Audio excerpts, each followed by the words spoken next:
Siguiendo con la serie de videos donde estamos explicando las condiciones para que se produzca vida extraterrestre, ahora vamos a analizar las estrellas.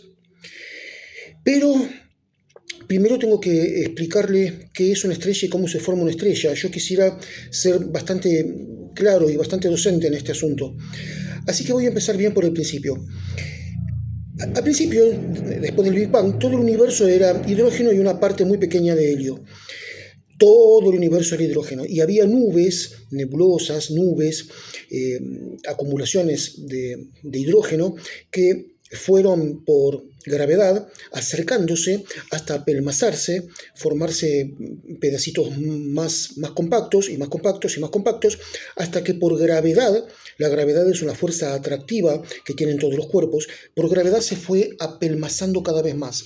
A medida que se iba apelmazando aumentaba la gravedad y aumentaba y aumentaba y aumentaba hasta punto tal que la gravedad fue tan fuerte, estamos hablando de cantidades de materia gigantescas, que adentro los átomos de hidrógeno empezaron a ser apretados con tanta fuerza que se transformaron en helio.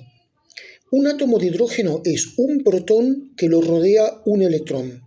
Un átomo de helio son dos protones que lo rodean dos electrones. Bien, al unirse dos átomos de hidrógeno, parte de la energía principal, primigenia, que obtuvo en el Big Bang, se suelta. No es necesario porque hacen junta, hacen una especie de consorcio, los dos electrones de hidrógeno para formar helio, entonces liberan energía. Esa energía generalmente es un neutrino y un fotón y mucho calor, y todo eso empuja hacia afuera. Es una energía repulsiva que compite permanentemente con la energía gravitatoria, que es atractiva. Energía gravitatoria, energía repulsiva. Ojo, la energía repulsiva es energía electromagnética, es otra fase de la energía electromagnética. Tiene otros nombres, pero es energía electromagnética. Recuerde que hay 4 fuerzas en el universo y con esas 4 fuerzas explicamos todo. Entonces, cuando está la estrella transformando sus elementos en elementos más complejos, por ejemplo, yo dije que el hidrógeno se transformaba en helio. Después, 3 núcleos de helio, 3 átomos de helio, se unen por medio de esa tremenda fuerza de gravedad que los está apretando y forman un átomo de carbono. Y por supuesto, liberan energía. Después ese átomo de carbono suma otro átomo de helio y forma un átomo de oxígeno. Y por supuesto libera energía. Y así se van formando todos los elementos que usted conoce en la tabla periódica de elementos hasta llegar al hierro. El hierro, hay un isótopo del hierro, esto yo ya lo expliqué en química orgánica extraterrestre, pero un isótopo es un átomo. Voy a volver a dar el ejemplo del hidrógeno, que es el más fácil, que tiene un protón. Si tiene un protón y un neutrón, se transforma en deuterio. Y si tiene un protón y 2 neutrones, se transforma en tritio. Los dos, el deuterio y el tritio, son isótopos. O sea, el átomo principal es el hidrógeno, porque tiene un protón. Los demás son isótopos, porque tienen más neutrones. Bien, el hierro también tiene isótopos. El núcleo, o sea, la cantidad de protones que tiene el hierro es 26. Si tiene 26 protones y 30 neutrones, se forma hierro 56. 30 más 26, 56. Y es el núcleo más estable que hay. A partir de ese punto no puede mutar en un elemento más pesado, porque ya necesitaría que le agreguen energía en lugar de que le quiten energía, y ahí queda. A partir de ese punto la estrella puede llegar a explotar. En la explosión se forman elementos mucho más pesados que el hierro 56. Eso es en la primera estrella, porque para que haya vida no puede haber planetas alrededor de la primera estrella. Nuestro Sol es una estrella de tercera generación, es decir que no exactamente donde está nuestro Sol ahora, pero sí nuestro Sol está formado con los desechos de una estrella que explotó, que está formada con los desechos de otra estrella que explotó. Los desechos de esas 2 estrellas para formar nuestro Sol ya tenían elementos pesados, elementos metálicos. Recuerden que para los astrónomos, todo elemento que sea más allá del hidrógeno y del helio se le llama metales. Eso es en el idioma de los astrónomos. Bueno, entonces la metalicidad de la estrella, cuando explotó, ya dejó una nube llena de metales pesados. Esos metales pesados formaron un disco y obtuvieron un momento angular, que es lo que hace que se mueven, lo que mantenga la rotación, y se formaron los planetas. Es mucho más complejo y esto es una simplificación extrema, pero eso fue lo que pasó. Es decir, que para que una estrella tenga planetas, no puede ser una estrella de primera generación, tiene que ser una estrella de segunda o de tercera generación. Usted, esta mesa, yo, todo lo que está aquí, estamos formados en los núcleos de las estrellas. Los núcleos de las estrellas son como los hornos que forman los elementos. Al principio, cuando el universo recién estaba bostezando, no había elementos pesados. Recuerden, todo era hidrógeno. Entonces, es imposible que haya planetas alrededor de una estrella que se forma solamente con una nube de hidrógeno. No puede haberlos. Bien, entonces ya tenemos una condición. Necesitamos que la estrella sea de segunda o tercera generación. Seguimos. A ver, yo aquí tengo una pequeñísima ayuda de memoria de establecer forma primigenia, segunda generación, secuencia principal. Secuencia principal es cuando, ya dije antes, están empujando hacia afuera las fuerzas repulsivas y están empujando hacia adentro las fuerzas atractivas de la gravedad. La vida es un fenómeno que tarda mucho. Los primeros, por ejemplo, 1.000 millones de años de la Tierra tiene 4.600 millones de años.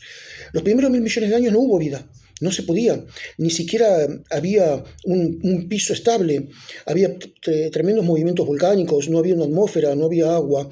Todo eso se fue formando después, hasta que pasaron 1.000 millones de años más o menos hasta producirse las primeras bacterias. Vamos a llamarlas procariotas a las primeras bacterias. Ahora mire usted, de las procariotas a las eucariotas son unas células mucho más complejas, mucho ya agrupadas en consorcios y especializadas, mucho más parecidas a estas que estamos usando ahora. Pasaron 2.000 millones de años. De las eucariotas a la explosión del Cámbrico, la explosión del Cámbrico fue un surgimiento de la pluralidad de la vida, fue pluricelular también, fue un surgimiento que de repente aparecieron muchísimas cantidades de distintas especies de vida y muy prolífico, muy prolífico. Los vertebrados aparecimos ahí, por ejemplo, en la explosión del Cámbrico. Y bueno, de las primeras eucariotas hasta la explosión del Cámbrico pasaron 1.200 millones de años. Quiero que vea cómo la evolución va achicando los tiempos. De la explosión del Cámbrico hasta el primer Purgatorius, el Purgatorius es el antecesor de los primates. Corría entre las patas de los dinosaurios y tenían una vida crepuscular, o sea, estaban escondidos. No podían aparecer mucho porque los dinosaurios eran los amos y señores en aquel momento. Desde los eucariotes al Purgatorius pasaron 475 millones de años. Del Purgatorius, es decir, del primer primate muy primitivo, hasta el primer Australopithecus pasaron 475 millones de años. Pero es un montón, pero así todo se va achicando. Fíjense cómo los tiempos son cada vez menores, cómo la evolución va cada vez más rápido. Y del primer Australopithecus hasta el Homo sapiens, 4 millones de años. 4 millones de años pasaron, es poquísimo. Fíjense cómo evolucionó, cómo mejoró, cómo aumentó la capacidad evolutiva en tan pocos años. Y aquí quiero hacer una pequeña detención. Mucha gente cree que el objetivo de la evolución es la inteligencia y que la evolución evoluciona buscando la inteligencia. No, la evolución es ciega. La evolución no busca nada. Y lo que realmente ayuda a las especies es la fecundidad. Eso es lo que hace que las especies se perpetúen. Cuanto más rápido se reproduzcan y más fácilmente se reproduzcan, más éxito tiene esa especie. Las especies más inteligentes no son las más exitosas. Un gorila es mucho más inteligente que un mono tití, y sin embargo hay muchísimos más monos tití que gorilas. Entonces, y ese ejemplo se puede dar en un montón de lados, en un montón de especies. Es la fecundidad lo que hace que la especie sea exitosa. Entonces, el primer Australopithecus hasta el ser humano pasaron 4 millones de años. Desde el Homo sapiens, o sea, usted y yo propiamente dichos, hasta el día de hoy, pasaron más o menos 300.000 años. Es poquísimo. Y ahora vea esto. Watt patentó el motor a vapor en 1769 y nosotros pusimos un pie en la Luna en 1969, 200 años. Desde el primer motor a vapor hasta que caminamos por la Luna pasaron 200 años. Fíjense cómo se achican los tiempos. Ahora, esos tiempos tienen que estar. La estrella, para poder albergar vida, tiene que durar todo ese tiempo. Y una gigante masiva, una estrella enorme, gigante, no dura tanto. Al tener tanta masa, tanta gravedad, se colapsa sobre sí misma todo el tiempo. Entonces, el material nuclear tiene que fusionarse mucho más rápidamente y se gasta mucho más rápidamente. Entonces, una estrella supermasiva, como por ejemplo Betelgeuse o Rigel, no duran demasiado. ¿Vio la constelación de Orión? ¿Vio las Tres Marías? Las Tres Marías son el cinturón de una figura gigantesca que antiguamente le llamaban Orión el Cazador. Bueno, el hombro de Orión, que usted debe estar viendo en pantalla, el hombro es Betelgeuse. Es una estrella que ya salió de la secuencia principal, significa que ya consumió todo su hidrógeno y pronto va a explotar, pronto se va a transformar en una supernova.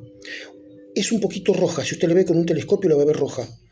Y abajo, en los pies del gigante o la rodilla del gigante, Rigel, que significa pie del gigante, Betelgeuse significa el hombro del gigante, pero por una mala traducción parece como que dijera la casa del gigante. Pero no se confunda, Betel en hebreo significa casa, en árabe significa otra cosa. Pero bueno, sería el hombro del gigante y el pie del gigante. También es una gigante supermasiva y también ya salió de su secuencia principal. Ahí estoy hablando de Rigel. Van a durar poco. De hecho, Betelgeuse está a 550 años luz de acá. Y Rigel debe estar a 850, 880 años luz de acá. Eso significa que la luz para llegar a la Tierra desde Betelgeuse tarda 550 millones de años. Quizás ya explotó. Quizás explotó hace 100 años o 200 años, pero nosotros no lo vamos a saber hasta que su luz llegue aquí. Así que bueno, sabemos que la próxima estrella que va a ser supernova es esa, Betelgeuse. Recuerden, las Tres Marías arriba, ¿sí? La constelación de Orión la puede ver tanto del hemisferio norte celeste, o sea, yo la vi desde Europa, y desde el hemisferio sur aquí en Argentina. Se puede ver de los dos lados. Tenemos esa suerte. Bueno, a ver, ¿qué más tengo que decir? Eso en cuanto a las estrellas supermasivas. Las estrellas pequeñas, las enanas rojas, por ejemplo, son estrellas pequeñas pero un poco más frías. Por lo tanto, al ser pequeñas y encima más frías, para tener un planeta, el planeta tiene que orbitar cerca de la estrella para poder estar dentro de la zona habitable. Recuerden que yo lo hablé esto cuando expliqué los planetas. La zona habitable es una zona no demasiado cerca ni demasiado lejos de la estrella, donde el agua se puede aún mantener en estado líquido.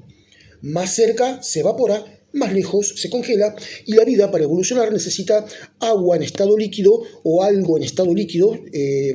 Obsérvese, por ejemplo, el video Océanos Extraterrestres, donde explico esta parte. Porque el agua es el disolvente que necesitan los aminoácidos para poder formarse, ¿sí? Acoplamiento mareal. El acoplamiento mareal es cuando está demasiado cerca del satélite o el planeta de su astro principal. Tiene que estar demasiado cerca. Al estar demasiado cerca, el momento de rotación y el momento de traslación del cuerpo pequeño se va sincronizando, ¿sí? Rotación es lo que gira alrededor de su eje. Traslación es lo que gira alrededor del cuerpo principal en el cual está atrapado en su campo gravitatorio. Por ejemplo, la Luna. La Luna es chica. La masa de la Tierra entraría en 50 lunas más o menos, y está girando alrededor de la Tierra. Pero como está demasiado cerca, se forma esto que dije, acoplamiento mareal, y siempre muestra la misma cara al planeta nuestro. Siempre muestra la misma cara. Mareal, en términos astronómicos, no significa agua o no significa mar, significa que atrapa y mueve todo lo que la lava, la corteza, la roca, todo eso se mueve y hace una fricción. Eso se llama acoplamiento mareal. Entonces, al mostrar siempre la misma cara a la estrella, una parte estaría recontra quemada y la otra parte estaría recontra congelada. Habría vientos permanentes, si es que tiene atmósfera, porque ese una estrella roja, una enana roja, tiene enormes llamaradas y enorme actividad solar, estelar, no solar, que quemaría la atmósfera. Eso también pasaría. Y cuando hablamos de los océanos extraterrestres, yo les dije que Titán tiene una atmósfera, un océano de etano. Ya sabemos eso. Y bueno, ¿es posible la vida en un océano de etano? Sí, es posible. Y también dijimos que otras lunas de Júpiter y Saturno, por ejemplo, Io, Ganímedes, Europa, tienen agua congelada o agua debajo de una capa congelada. Y eso es una gran esperanza para la vida, pero se olvidan de decir que también muestran la misma cara al planeta Saturno o Júpiter, según sea la luna que sea. Y eso también produce terremotos, grietas, lo cual haría que la vida sea bastante más difícil. Al mismo tiempo, esos cambios que acabo de decir, esos cambios tectónicos, en cierta forma aumentan las posibles combinaciones y metamorfosis que pueda haber para formar vida. Pero son todos esos inconvenientes que tenemos que tener en cuenta. Bueno, radiación cósmica. Nosotros estamos en la galaxia y estamos bastante lejos del centro de la galaxia. Estamos en uno de los brazos de la espiral. Si nuestro sistema planetario estaría más cerca del centro de la galaxia, habría muchas más supernovas estallando con enormes cantidades de radiación, vientos solares, y además se sabe que hay un agujero negro gigantesco que creo que se llama Sagitario. Y es decir, que es un barrio muy, muy peligroso para la vida. Hay enormes cantidades de radiación que perjudican a la célula y que rompería la atmósfera. El viento solar está formado por protones que vienen volando, ¿sí? Los protones no se sueltan de adentro del núcleo de las estrellas, sino de una especie de atmósfera que los rodea que se llama corona. Ahí hay protones sueltos y la radiación que sale de ahí empuja esos protones y los trae. Acá en la Tierra también pasa. Acá el viento solar trae protones, pero nuestro campo magnético forma un escudo y nos protege. Eso lo expliqué cuando explicaba cómo tenía que ser un planeta para que albergue vida. Bien, si estaríamos en el centro galáctico no alcanzaría esa protección. Sería tanto, pero tanto la radiación y el viento solar que sencillamente abrazaría la atmósfera. Los protones le pegan a la atmósfera y las van desprendiendo y la atmósfera se fuga al espacio. Ese es el inconveniente más grande que hay en cuanto a la radiación cósmica. Nosotros cuando miramos el Sol vemos la fotosfera, no estamos viendo la corona, ¿eh? Bueno, ¿qué más? Bueno, la estrella no tiene que ser binaria y no tiene que ser un conjunto trinario de estrellas. Por ejemplo, la estrella más cercana a la Tierra se llama Alpha Centauri. En realidad se llama Próxima Centauri, pero esa no la podemos ver, vemos Alpha Centauri. Y son un conjunto trinario, es decir, que son 3 estrellas. Una gira sobre las otras 2. Y si habría algún planeta en alguna de esas estrellas, lo cual creo que sabemos que hay, ese planeta estaría tirado por tantos impulsos gravitatorios de forma un poco aleatoria que sería prácticamente imposible la vida por la cantidad de terremotos y movimientos geológicos que produciría. Además, en algunos momentos, depende de dónde está la órbita, el calor de las otras 2 estrellas, en Alpha Centauri estoy hablando ahora, abrazaría la atmósfera. No estoy diciendo que no puede haber vida en un planeta que gire, orbite una estrella, un conjunto trinario o binario, pero ya se dificulta mucho más. Sirio es la estrella más brillante que usted puede ver. Estoy hablando en el hemisferio sur. Sirio es la más brillante de todas. Es fácil encontrarla. Y está en la constelación del Can Mayor. Y es binaria. Significa que son 2 estrellas que giran sobre un eje común. Si una de las 2 tuviera planetas, también se vería afectado por los intensos tirones gravitatorios de la otra y el calor de la otra. Así que fíjense ustedes todas las condiciones que tiene que haber para que se forme la vida. Bueno, creo que dije todo lo que quería decir. Sí. Las estrellas se califican de una forma bastante rara: O, B, A, F, G, K y M. No sé por qué eligieron estas letras. Generalmente cuando los científicos eligen letras para poder identificar algo, como por ejemplo las capas del átomo pueden ser 7 y van desde la desde la Q hasta la K. ¿Sí? Esas son las 7 capas. Los cables de electricidad que pasan por la vereda, está el neutro del lado de la vereda y después X, Y y Z. X, Y y Z son las fases de la electricidad. Siempre son letras contiguas. No sé por qué hicieron esto. No sé cómo fue que aparecieron estas letras que no tienen sentido. Bueno, el Sol es una estrella tipo G, o sea que es una enana amarilla. La enana amarilla cumple todas las condiciones. Dura 15.000 millones de años más o menos. Nuestro Sol ya tiene 4.600 millones de años, igual que la Tierra. Se formaron juntos.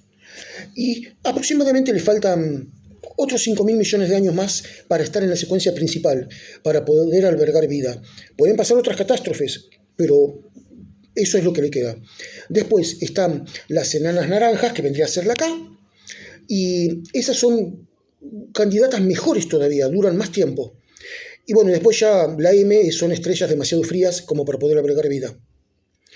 Se creía durante muchísimo tiempo que la Tierra era un planeta común, de lo más común, que orbitaba una estrella común, de lo más común, en un lugar de la galaxia común, pero no. Somos bastante especiales. Y es muy posible que estas condiciones no se repitan nunca en ningún otro lugar. Sí, ya sé que es enorme el universo. Ya sé que es muchísimo el tiempo como para que todo esto se vuelva a formar y que sería un enorme desperdicio de espacio. Pero hasta ahora todo parece indicar que estas condiciones son muy difíciles que se vuelvan a plantear. Y no, esto no termina aquí. Hay un montón de otras condiciones que tienen que darse para que se forme bacterias. Pero nosotros no nos conformaríamos con encontrar bacterias en un planeta. Sería fantástico, sabemos que la vida puede evolucionar, pero necesitamos vida inteligente. Y la vida inteligente depende de un montón de otros factores que aquí mismo, aquí en la Tierra, hay un montón de civilizaciones que no optaron por una vida tecnológica. No, voy a hacer otro video respecto a esto, pero por ejemplo, le dejo un adelanto. Los aborígenes de Australia, hace 50.000 años que estaban solos en Australia. Nadie los molestó. No inventaron nada, ni una escritura, ni la rueda, ni la agricultura, nada, nada. Si usted estaba esperando encontrar una civilización tecnológica, hay muchas civilizaciones que alegremente renunciaron a la tecnología. Japón es uno de esos casos, por ejemplo, que lo voy a contar en ese video. Bueno, creo que no me quedó más nada para decir. Espero que le haya resultado útil y recuerde que todos estos videos no fantaseamos. En este canal no va a haber fantasías. Va a haber mucha gente, teóricos de los antiguos astronautas, que les va a decir que sí, que la vida es un fenómeno inevitable, es una especie de valor agregado que tienen todos los planetas. Bueno, esa gente les está mintiendo y yo no voy a hacerlo. Yo no les voy a mentir. El canal sería muchísimo más interesante si yo les jurara y les recontrajurara que puede haber vida en las nebulosas o en el plasma, pero no. Vamos a hablar de la vida tal cual la conocemos. Y para eso vamos a regirnos de cómo evolucionó la vida aquí y cómo se puede llegar a reproducir. Ya les dije que, y lo mostré en el canal de física, en el video de física orgánica, que la única vida posible está basada en el carbono. Eliminamos uno por uno los elementos de la tabla periódica de elementos, para quedarnos solamente con el carbono. Bueno, espero que les haya servido.